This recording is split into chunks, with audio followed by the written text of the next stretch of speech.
paano ka maghikaw? Yan ang mga gusto kong tanong. Yung tipong pinahihirapan ako, di ba? Kasi syempre, hikaw, kailangan talaga sa forma. Pag wala yan, parang may kulang, di ba? Ngayon, papakita ko sa inyo kung paano ba maghikaw ang isang Hellboy Gaming. Okay? So yan, eto yung hikaw ko, guys. Wow! So papansin nyo, maliit lang siya. Pag hawak ko nga, guys, para lang ako may hawak na paminta no?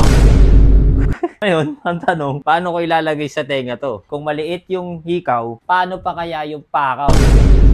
Pero okay lang yan. Gusto ko napapamangha kayo. Pag hindi ko na naman kayo sinagot, baka sabihin nyo na naman, hindi ko kayo pinapansin. Tsaka para makatulog kayo ng mahimbing. Kasi alam nyo na ganun pala magsuot ng hikaw si Hellboy, ha? Okay, so eto na yung isang hikaw, guys. Huwag kayong pumikit, ha? Tanggalin ko muna yung pakaw. Ay, hindi. Okay na kahit may pakaw pa rin. Ganito lang yan, guys. Love! Love! Woo! Love! Why?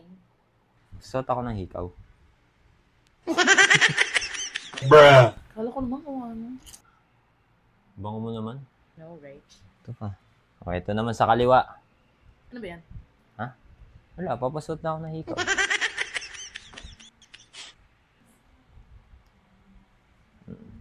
Okay na? Okay na. Thank you. Oh, ganun lang ka-basic magsuot ng hikaw si Hellboy Gaming. So ano, next time ulit.